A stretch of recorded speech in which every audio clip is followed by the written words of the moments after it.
अस्सलाम वालेकुम बच्चों, भलीकार 9th क्लास की फिजिक्स के चैप्टर नंबर 3 डायनामिक्स में आज हम पढ़ेंगे टॉर्क। इजी टॉपिक है और कॉन्सेप्चुअल टॉपिक है। अब जब भी आप चीज़ों पर फोर्स लगाते हैं, जैसे मैं इस पेन पर फोर्स लगा रहा हूँ ऊपर की तरफ, तो वो चीज़ ऊपर की तरफ मूव करना शुरू करेगी। अगर फोर्स इस डायरेक्शन में लगाऊंगा तो ये चीज़ इस डायरेक्शन में मूव करेगी, ठीक है। अगर फोर्स आगे की तरफ लगाऊंगा तो ये चीज़ आगे की तरफ मूव करेगी। तो जब भी आप चीज़ों पर फोर्स लगाते हैं तो वो चीज़ें फोर्स की डायरेक्शन में मूव करती हैं। फोर्स की डायरेक्शन में कैसे? फोर्स नीचे तो चीज़ भी नीचे जाएगी, फोर्स राइट तो चीज़ भी राइट की तरफ जाएगी। जिस डायरेक्शन में फोर्स लगेंगे उस डायरेक्शन में चीज़ लगे और जो ऑब्जेक्ट है वो मूव करेगा। लेकिन अगर आप उस ऑब्जेक्ट के एक एंड को फिक्स कर लें, जैसे ये वाला फिक्स हो गया और ये वाला मूवेबल है, ये वाला क्या है? फिक्स है। ऐसी सिचुएशन में, ऐसी कंडीशन में जब आप चीज़ के ऊपर फोर्स लगाएंगे ना, तो वो एक जगह से दूसरी जगह नहीं जाएगी, बल्कि वो वहीं पर ही रोटेट करेगी। वो चीज़ क्या करेगी? रोटेट करेगी। जैसे इस पर मैं फोर्स लगा रहा हूँ तो ये रोटेट हो रही है, इसमें टर्न पैदा हो रहा है। कौन सी चीज़ पैदा हो रही है? टर्न। तो फोर्स के इसी टर्निंग इफेक्ट को कहा जाता है टॉर्क। क्लियर हो गया जी? टॉर्क क्या होता है? जब भी आप चीज पर फोर्स लगाएं, तो वो एक जगह से दूसरी जगह ना जाए, बल्कि वहीं पर ही रोटेट हो, वहीं पर ही उसमें जो है वो टर्न पैदा हो। तो फोर्स के इसी टर्निंग इफेक्ट को हम कहते हैं टॉर्क। तो टॉर्क ऐसी चीज है जो फोर्स की वजह से पैदा होती है। टॉर्क क्या होती है? टॉर्क फोर्स से थोड़ा डिफरेंट होता है। फोर्स जब भी आप लगाएंगे तो चीज एक जगह से दूसरी जगह मूव कर सकती है या वो टर्न भी हो सकती है। अगर एक जगह से दूसरी जगह मूव कर रही है चीज, तो वहां पर सिर्फ फोर्स होगा, वहां पर टॉर्क का कॉन्सेप्ट नहीं होगा। लेकिन जब वो चीज एक जगह से दूसरी जगह मूव ना करे, वहीं पर ही रोटेट हो, जैसे ये पेन वहीं पर रोटेट हो रही है, ठीक है, तो इस कंडीशन में कौन सी चीज आ जाती है? इस कंडीशन में आ जाता है टॉर्क। क्लियर हो गया जी? अब फर्ज करें ये एक रोड है, इसकी ये वाली पॉइंट को मैंने क्या कर लिया है? फिक्स कर लिया। ये वाली पॉइंट फिक्स, और यहाँ पर फोर्स लगा रहा हूँ ऊपर की तरफ। अब इसमें पैदा होगी टर्न पैदा होगा। क्या होगा इसमें पैदा? टर्न। फर्ज करें ये ऑब्जेक्ट ये साइड फिक्स है, इस पर मैं ऊपर की तरफ फोर्स लगा रहा हूं, तो ये देखें इसमें क्या पैदा हो रहा है? टर्न पैदा हो रहा है। क्लियर हो गया जी? तो इस चीज को हम कहते हैं टॉर्क। टॉर्क की डेफिनेशन पे बाद में आते हैं। अच्छा, डेफिनेशन लिख लेते हैं पहले। सिंपल डेफिनेशन जो है वो मैं आपको बता रहा हूं। टॉर्क की आपको मुख्तलिफ जगहों पे मुख्तलिफ डेफिनेशन मिलेंगे, लेकिन जो आपकी बुक में सिंपल डेफिनेशन है वो ये है कि turning effect of force is called torque. Turning effect of force is called torque. ठीक, अब आते हैं जो टॉर्क है इसकी इक्वेशन पे। तो टॉर्क की जो इक्वेशन है वो है tau is equal to force multiply by R. ये टॉर्क की इक्वेशन है। अब एक एक करके देखते हैं कि ये टाउ क्या है, ये एफ क्या है और ये आर क्या है। अगर टाउ की बात करें, ठीक है, तो ये एक ग्रीक लैंग्वेज का एक लेटर है। जैसे ये टी एक लेटर है, ये एम एक लेटर है, लेकिन ये जो लेटर है ये इंग्लिश लैंग्वेज के। इसी तरीके से ये जो टाओ है, ठीक है, ये लेटर है ग्रीक लैंग्वेज का, और इस टाओ के जरिए हम शो करते हैं टॉर्क को। तो टॉर्क की जो निशानी है, जो सिंबल है, वो कौन सी है? वो टाओ है। जैसे डेंसिटी की निशानी रो है, ठीक है, डिस्टेंस की निशानी एस है, टाइम की निशानी सिंबल टी है। इस तरीके से टॉर्क की निशानी क्या है? टाओ। एफ मतलब फोर्स। अब आते हैं लास्ट में क्या बचा? आर। आर का मतलब क्या है? ये तो हमें समझ में आ गया, टाउ, टाउ मतलब टॉर्क, और एफ मीन्स फोर्स, लास्ट में कौन सी चीज़ बची, आर। ठीक है, तो आर को देखते हैं। अब ये जो पॉइंट है ना जो आपने फिक्स की है, इस पॉइंट को कहा जाता है पिवट। क्या कहा जाता है इसको, पिवट, या इसको दूसरा नाम भी दिया जाता है, वो है फुलक्रम। क्या कहा जाता है, या तो पिवट भी कह सकते हैं इस पॉइंट को आप फुलक्रम भी कह सकते हैं। ठीक है, अब इस पर जब मैं फोर्स लगाऊंगा ना, तो मैं फोर्स किसी भी जगह पे लगा सकता हूँ। यहाँ पर भी लगा सकता हूँ फोर्स, यहाँ पर भी लगा सकता हूँ, और यहाँ पर भी लगा सकता हूँ। इसमें टॉर्क पैदा होगी। जैसे ये एंड फिक्स हो गया, ये साइड क्या है, फिक्स है, और इस फिक्स साइड को, इस फिक्स पॉइंट को हम क्या कहते हैं, पिवट या फुलक्रम। तो अब फोर्स में यहाँ पर भी लगा सकता हूँ, टॉर्क पैदा होगी, यहाँ पर भी लगा सकता हूँ, फिर भी टॉर्क पैदा होगी, और यहाँ पर भी लगा सकता हूँ, तब भी क्या पैदा होगी, टॉर्क पैदा होगी। लेकिन यहाँ पर थोड़ा डिफरेंस है। जब आप यहाँ पर फोर्स लगाएंगे ना, तो ये वाली पॉइंट जो है वो पिवट के करीब है, वो क्या है, पिवट के करीब है। और जब यहाँ पर आप फोर्स लगाएंगे इस जगह पर, तो ये पॉइंट पिवट से थोड़ा दूर है, और ये अगर यहाँ पर लगाएं तो ये और भी ज़्यादा दूर है। तो जितना आप पिवट से दूर फोर्स लगाएंगे उतना ही टॉर्क ज़्यादा बनेगा। ठीक है, तो ये वाली जगह का क्या हो गई, पिवट, और ये वाली जगह क्या हो गई, जहाँ पर फोर्स लग रहा है।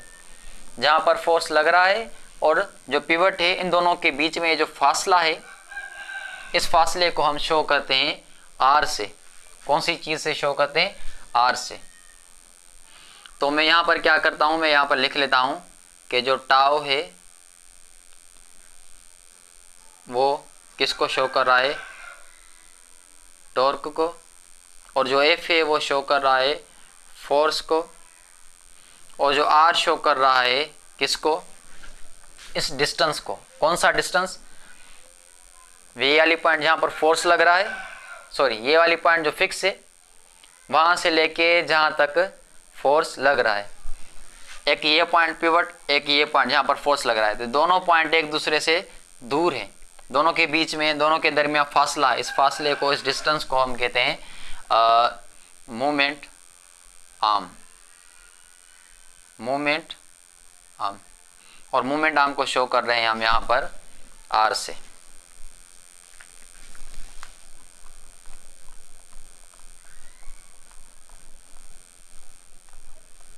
क्लियर हो गया जी। टॉर्क की इक्वेशन हो गई, टॉर्क की डेफिनेशन हो गई, और ये मोमेंट आर्म का कॉन्सेप्ट, पिवट का कॉन्सेप्ट और फुलक्रम का कॉन्सेप्ट, ये जो है वो क्लियर हो गया है। आप देख सकते हैं कि जो टॉर्क है वो डिपेंड करता है फोर्स पे और मोमेंट आर्म पे। फोर्स ज़्यादा होगा तो टॉर्क भी ज़्यादा होगी, और मोमेंट आर्म ज़्यादा होगी तब भी जो है टॉर्क वो ज़्यादा होगी। अब थोड़ा ये समझें कि आखिर हमें टॉर्क की ज़रूरत क्यों पड़ती है। तो जब भी आपको चीज़ों को घुमाना होता है, क्या करना होता है, चीज़ों को रोटेट करना होता है, चीज़ों को टर्न करना होता है, तो आपको ज़रूरत पड़ती है टॉर्क की। अब फ़र्ज़ करें कि ये जो हैंड पंप होता है, अगर इसके हैंडल को आप रोटेट ना करें तो क्या पानी निकलेगा, नहीं निकलेगा। तो इसको रोटेट करेंगे, इसको टर्न करेंगे हैंड पंप को, हैंड पंप के हैंडल को, तभी पानी निकलेगा। तो इस हैंड पंप के हैंडल को रोटेट करने के लिए कौन सी चीज़ की ज़रूरत पड़ेगी, टॉर्क की ज़रूरत पड़ेगी। यहाँ एक नट बोल्ट जिस पर हम स्पिनर फंसा कर उसको खोलते हैं, उस नट बोल्ट को खोल रहे हैं, तो नट बोल्ट को खोलने के लिए स्पिनर को टर्न करना पड़ता है, रोटेट करना पड़ता है। अगर ना करें तो नहीं खुलेगा। तो अब इसको रोटेट करने के लिए स्पिनर को किसकी ज़रूरत पड़ेगी, टॉर्क की ज़रूरत पड़ेगी। यानी जब भी चीज़ों को घुमाना होता है, रोटेट करना होता है, तो ज़रूरत पड़ती है टॉर्क की। अब आखिर हम टॉर्क को प्रोड्यूस कैसे कर सकते हैं। तो जैसे कि आपको पता है जो टॉर्क होता है वो बराबर होता है force multiply bye moment arm की। फोर्स को बढ़ाएंगे तो टॉर्क बढ़ेगी, मोमेंट आर्म को बढ़ाएंगे तब भी टॉर्क बढ़ेगी। यानी आपके पास दो ऑप्शन है, या तो फोर्स बढ़ाएं या तो टॉर्क बढ़ाएं। अगर आपको ज़्यादा टॉर्क चाहिए, फर्ज करें आपको टॉर्क चाहिए 20 न्यूटन मीटर, कितनी चाहिए 20 न्यूटन मीटर। अब 20 न्यूटन मीटर हासिल करने के लिए आपके पास दो रास्ते हैं, या तो फोर्स ज़्यादा लगाएं या तो मोमेंट आर्म ज़्यादा करें।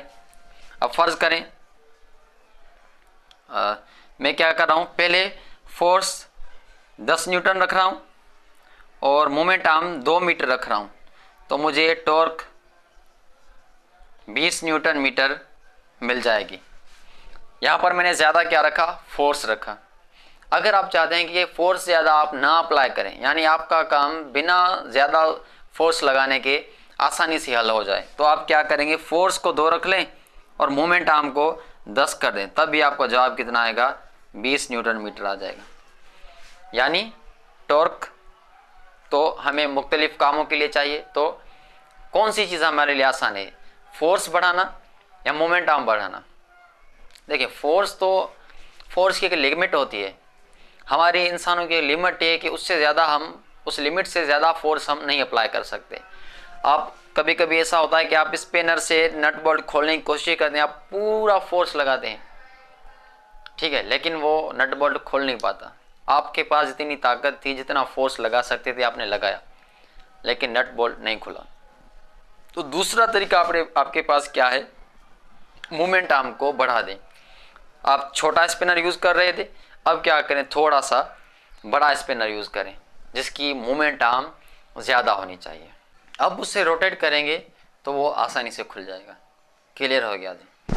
अब यही रीज़न है कि जो देहातों में, गांव वगैरह में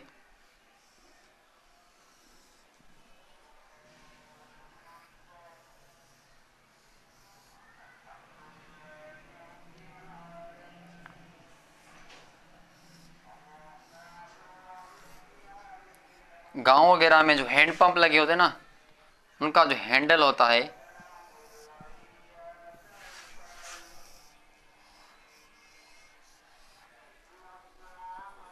वो बहुत ही लंबा होता है। जब इस हैंडल को हम अप एंड डाउन करेंगे तो यहाँ से पानी निकलेगा। अब ऐसा कौन सा रीज़न है कि जो इसका ये जो हैंड पंप का जो हैंडल है वो इतना बड़ा लेंथ में इतना बड़ा बनाया गया। बचपन में ये ज़रूर सोचा करता था कि ऐसा क्यों बनाया गया है, जबकि हम यहाँ से चलाते हैं तो पानी तो वहाँ दूर से निकल रहा होता है, हम तो वहाँ तक पहुँच भी नहीं पाते। तो इतना लंबा हैंडल बनाने का क्या फ़ायदा। तो फ़ायदा है, अब जो गांव वगैरह होते हैं वहाँ पर जो पानी का जहर होता है वो तमाम ही नीचे होता है। पानी बहुत ही नीचे 100-150 फुट नीचे होता है, या फिर उससे भी ज़्यादा। तो वहाँ से पानी निकालने के लिए जो है फोर्स हमें ज़्यादा लगाना पड़ेगा। वहाँ से पानी निकालने के लिए पानी के ऊपर फोर्स ज़्यादा लगाना पड़ेगा, और वो तभी मुमकिन होगा जब हम इसके ऊपर टॉर्क बहुत ही ज़्यादा पैदा करें। यहाँ पर टॉर्क ज़्यादा पैदा करेंगे तो वहाँ पर नीचे पानी पे फोर्स ज़्यादा लगेगा। अब टॉर्क ज़्यादा पैदा करने के लिए हमारे पास दो रास्ते थे, या तो फोर्स बढ़ाएं या तो ये मोमेंट आर्म बढ़ा दें। अब हम चाहते हैं कि हमारी ज़िंदगी में हर चीज़ हमारे लिए आसान हो जाए, तो कौन सा तरीका बेहतर है कि फोर्स ज़्यादा लगाएं या मोमेंट आर्म बड़ी कर दें और कम फोर्स से ही पानी निकालें। तो जो बेहतरीन तरीका है वो क्या है कि मोमेंट आर्म को बड़ा कर दें और आराम से हल्का सा फोर्स लगाकर उससे पानी निकाला करें। ये मोमेंट आर्म छोटी भी हो सकती थी, लेकिन फिर आपको फोर्स जो है वो बहुत ही ज़्यादा लगाना पड़ता और पानी भरने में जो है वो दुश्वारी होती। क्लियर हो गया जी। रोज़मर्रा की ज़िंदगी में कितने ही ऐसे हम काम करते हैं जहाँ पर हमें टॉर्क की ज़रूरत पड़ती है। तो आप जब फोर्स ज़्यादा लगाने से काम ना बने तो अपना दिमाग, अपनी फिज़िक्स यूज़ करके आप वहाँ पर मोमेंट आर्म को बढ़ा कर दें और टॉर्क ज़्यादा हो जाएगा, और वो चीज़ जो घुमाना चाहते हैं आप वो घूम जाएगी। मैं गर्लफ्रेंड घुमाने की बात नहीं कर रहा, ठीक है। मिलते हैं अगली वीडियो में। खुदा हाफिज़।